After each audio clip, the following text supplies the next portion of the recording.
بلکہ نظام کو پورے کا پورا بدلنا کتنا ضروری ہے اگر آپ واقعی سچی تبدیلی کے خواہاں ہیں۔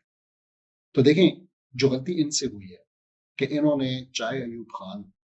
چاہے بہت سارے اور ضیاء الحق، مشرف جیسے ڈکٹیٹرز تھے، ان میں سے اکثر، میں ان صاحبان کی پرٹیکولرلی بات نہیں کر رہا، لیکن ان میں سے اکثر لوگوں نے جب انہوں نے کچھ عرصہ گزار لیا اور اس کے بعد کچھ تھوڑا سا اپنے اس میں اسلامک ٹچ دیا، اگر ہم ضیاء الحق کی بات کریں، یا کچھ فلاح و بہبود کا ٹچ دیا، کچھ نیشنلائزیشن کا ٹچ دیا اگر ہم ایوب خان کی بات کریں، اور یا پاکستان فرسٹ اور اکانومی کو بہتر کرنے کا ٹچ دیا، اور امریکہ کے ساتھ دوستی کی اگر ہم مشرف کی بات کریں، تو بہت سے ہمارے سینئر لوگوں نے خوش ہو کر تالیاں بجائیں اور کہا کہ جی یہ کم سے کم ان سیاستدانوں سے بہتر ہے جو ہمیں لوٹ رہے تھے، جو کرپشن کر رہے تھے۔ پھر اسی طریقے سے جب کرزمیٹک قسم کے لیڈرز آئے، بھٹو آیا، اس نے UN کے اندر 71 کی جنگ کے دوران تقریر کی، کاغذ پھاڑ کے چلا گیا، یہ لوگ ان چیزوں سے امپریس ہو گئے۔ اس کے بعد جب بھٹو کو پھانسی دی گئی تو بے نظیر جب واپس آتی ہے، I think 86 میں، اس وقت جو ہے نا اتنا بڑا جلسہ، اور یہ لوگ جو ہے نا ان کے لیے تاریخ میں کالم لکھ رہے ہیں، یہ سب کچھ کر رہے ہیں۔ پھر اسی طریقے سے اس کے بعد ابھی ریسنٹلی ہم نے اپنی آنکھوں سے دیکھا کہ عمران خان کے ساتھ کس طریقے سے یہ سارے لوگ ایک پیج پہ ہو گئے، اور پھر جب عمران خان کو اپنے ہی کیے کی سزا ملی، اپنے ہی پاس کیے ہوئے رولز ریگولیشنز اور ترامیم کی سزا ملی، تو اس کے بعد یہ لوگ بدل ہو گئے۔ تو میرے خیال میں کہ وقت آ گیا ہے کہ ہم خود بھی یہ سمجھیں اور اپنے ان بڑوں کو بھی سمجھائیں کہ آپ نے کس طریقے سے اپنی ججمنٹ پاس کرنی ہے ایک نظام کے اوپر، حالات کے اوپر۔ آپ نے کیسے سمجھنا ہے کہ کیا فرق ہوتا ہے چہروں کے اندر اور نظام کی تبدیلی میں، اور آپ نے کس طریقے سے سمجھنا ہے کہ ہم دوبارہ بیوقوف نہ بنیں اور ہم دوبارہ اس قسم کے نعروں، خالی نعروں کے پیچھے، ایمٹی سلوگنز جس کو ہم کہتے ہیں، یا اسی طریقے سے اسلامک ٹچ کے پیچھے، کبھی جو ہے نا ترامیم کے پیچھے، کبھی ایک خاص قسم کی جی ہم نے اپنے فلانے ہمسائے کو جو ہے نا مات دے دی اور ہم نے یہ کر دیا وہ کر دیا، اس قسم کی چیزوں کے پیچھے ہم نے بیوقوف نہیں بننا۔ یہ بہت وقتی ہوتی ہے۔ ہم نے سمجھنا ہے کہ اس ملک کے اندر اس امت کو جو چیز خراب کر رہی ہے وہ اصل میں کیا ہے۔ اور میں اس کے لیے آپ کو ایک مثال پیش کرنا چاہوں گا، اور یہ مثال اس لیے بھی ضروری ہے کہ جب بھی لوگ دل برداشتہ ہو جاتے ہیں، اور وہ دل برداشتہ ہوتے ہیں اس نظام سے جو کہ ان کے اوپر نافذ ہوتا ہے، مگر دل برداشتہ ہو کہ وہ پھر امت کی برائیاں کرنے لگتے ہیں، جیسا کہ آپ ان کلپس کے اندر بھی ملاحظہ کر سکتے ہیں کہ انہوں نے اس امت کو ایک ایسے گنے کے میدان سے تشبیہ دی جو کہ جس کو روندا جاتا ہے، جس کو کچلا جاتا ہے، اس سے رس نکالا جاتا ہے، وہ پھر چند مہینے بعد کھڑا ہو جاتا ہے اور اس کے اندر رس آ جاتا ہے۔ تو دیکھیں،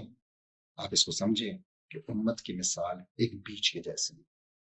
ایک بیج کا کام ہے کہ اس نے پھوٹنا ہے، اس نے پھلنا ہے، اس نے پھولنا ہے۔ نظام کا کام ہے کہ وہ اس بیج کے لیے پانی میسر کرے، مٹی میسر کرے، سورج ہو، ہوا ہو، اس کے اوپر کوئی سیمنٹ کی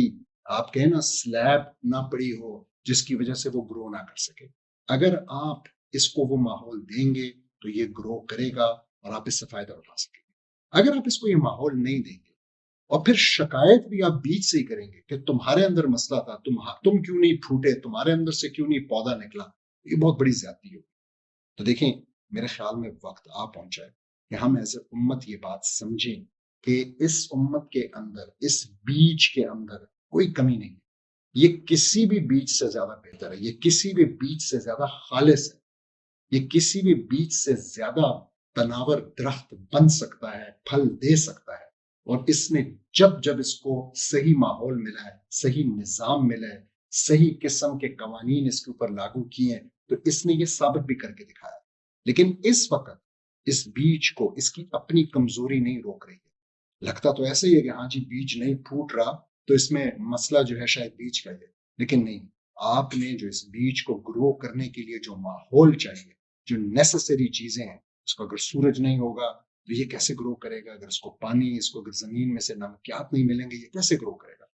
تو جس طرح ایک بیج کی مثال میں ہمیں یہ بات بڑی آسانی سے سمجھ میں آتی ہے، اسی طریقے سے ایک مسلمان کو بھی، خاص کر کلیکٹیولی مسلمانوں،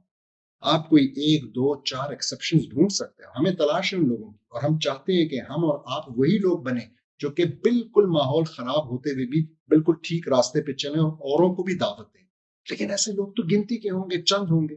اصل ضرورت یہ ہے کہ ایسے لوگ اکٹھے ہو کے جلد از جلد اس نظام کو واپس لائیں جس میں کہ یہ جو کروڑوں بیج ہیں, یہ جو بلینز کی امت ہے, اس کو واپس وہ ماحول ملے جس کے اندر یہ پھل پھول سکے. اور اللہ سبحانہ تعالیٰ اس بات کو سورہ آل عمران کی 110ویں آیت کے اندر بڑے ہی خوبصورتی سے بیان کرتے ہیں, جس میں وہ کہتے ہیں کنتم خیر امت اخرجت للناس تأمرون بالمعروف وتنہون عن المنکر وتؤمنون باللہ. وہ کہہ رہے ہیں کہ تم بہترین امت ہو, یہ مسلمانوں کی بات ہو رہی ہے, جو کہ انسانیت میں سے ظاہر کی گئی ہے, نکالی گئی ہے. کنتم خیر امت اخرجت للناس. اب اس کے بعد وہ وجہ بتاتے ہیں کہ ہم کیوں بہترین ہیں, اور یہ وہ بات ہے جو کہ ہمیں تمام لوگوں کو سمجھانے کی ضرورت ہے. اس میں انہوں نے 3 چیزیں گنوائیں اور ایک خاص سیکوینس میں گنوائی. انہوں نے سب سے پہلے کہا تأمرون بالمعروف, کیونکہ تم معروف کا حکم دیتے ہو, امر کرتے ہو اس کا, یعنی معروف کو, خیر کے کاموں کو, صحیح کاموں کو اسٹیبلش کرتے ہو. پھر اس کے بعد وتؤمنون باللہ, اس کے بعد پھر تأمرون بالمعروف وتنہون عن المنکر, اور تم منکر سے منع کرتے ہو, روکتے ہو. اور پھر اس کے بعد تیسری چیز وتؤمنون باللہ. اب آپ دیکھیں کہ یہاں پہ اللہ پر ایمان لانے کو تیسرے درجے پہ رکھا ہے, یعنی یہ 2 چیزیں اس آیت کے مطابق ان سے بھی زیادہ ضروری ہیں. کیوں؟ اس لیے کہ خالی ایمان لانا آپ کے اپنے ایمان کی ضمانت کرے گا, لیکن اگر آپ چاہتے ہیں کہ اوروں کا ایمان بھی قائم رہے تو یہ 2 چیزیں بہت زیادہ ضروری ہیں. اگر یہ ہم نہیں کریں گے, جو کہ آج ہم نہیں کر رہے, اور جو کہ ہمارے ان بڑوں نے نہیں کی, اور انہوں نے انفارچونیٹلی جنرلی اتنی گہرائی سے, اتنے کریٹیکل انالیسس سے اس چیز کو نہیں دیکھا کہ نظام کیا ہوتا ہے اور اشخاص کیا ہوتے ہیں, اور انہوں نے اپنی ساری امید چند اشخاص کے ساتھ باندھی. اور وہ امید جو ہے وہ ظاہر ہے کہ نظام کی بڑی طاقت ہے. اگر کوئی شخص بہت سنسیئر بھی تھا تو وہ اس نظام کو اس طریقے سے اس کا حصہ بن کر, اس کے اندر کھیل کر, اسی سے آپ کہیں کہ اسی سے وہ لے کر, اپنی کریڈیبلٹی لے کر, اسی کے ذریعے پاور میں آ کے وہ اس کو چینج نہیں کر سکتا. تو اس کو چینج کرنے کے لیے ہمیں باہر رہ کر محنت کرنی ہوگی, اور وہ محنت قرآن اور سنت کے طریقے پہ ہوگی. آپ یہ بھی سمجھیں کہ رسول اللہ صلی اللہ علیہ وسلم نے بہت محنت سے, خاص کر مکہ کی اگر ان کی آپ زندگی دیکھیں نبوت کے بعد, تو انہوں نے 13 سال جو کام کیا اس کے اندر ہمیں وہ سارے سٹیپس ملتے ہیں جو ہمیں کرنے کی ضرورت ہے, تاکہ ہم ان کی طرح, جیسا وہ ان کو کامیابی ملی مدینہ کے اندر ایک اسلامی ریاست قائم کرنے کی, کہ ہم بھی کس طریقے سے محنت کر کے, سٹیپس کر کے, اور پھر ایک اسلامی ریاست کو پورے طریقے سے قائم کر سکتے. تو آئیے اس بات کا پکا اعادہ کریں کہ ہم اپنے سے پہلی جنریشن کی طرح ایسے نہیں بنیں گے کہ ہم بعد میں بیٹھ کے اس ملک کو, اس کے لوگوں کو, اور اپنے اس فیصلے کو کہ ہم نے یہاں پہ وقت گزارا ہے گالیاں دیں, برا بھلا کہیں, بلکہ ہم یہ سمجھیں گے کہ اگر ہمارے ساتھ کوئی دھوکا ہوا ہے تو وہ ہماری اپنی سمجھ کی وجہ سے ہوا ہے, وہ اس وجہ سے ہوا ہے کہ ہم نظام میں اور چہروں میں فرق نہیں کر پائے. اور آج کے بعد ہم کبھی بھی چہروں کی تبدیلی پہ خوش نہیں ہوں گے. ہمیں ہمارے لیے بہت اچھی مثالیں ابھی انہی چند پچھلے 1-2 سالوں کے اندر ملتی ہیں, جیسا کہ بنگلہ دیش کے اندر ہم نے دیکھا مسلمانوں نے بڑی محنت سے پرانے 20-30 سال کی ایک جو ڈکٹیٹرشپ تھی, ایک فیملی کی چلی آ رہی تھی, اس سے جان چھڑائی. لیکن ان کو کیا ملا؟ کیا ان کو یہ کرنے کے بعد ایک اسلامی نظام مل گیا, یا ان کو بھی دوبارہ سے وہی نظام, وہی لوگ, اور ایک نیا چہرہ امپورٹ کر کے اور ان کے اوپر محمد یونس صاحب کی شکل میں بچھا دیا گیا؟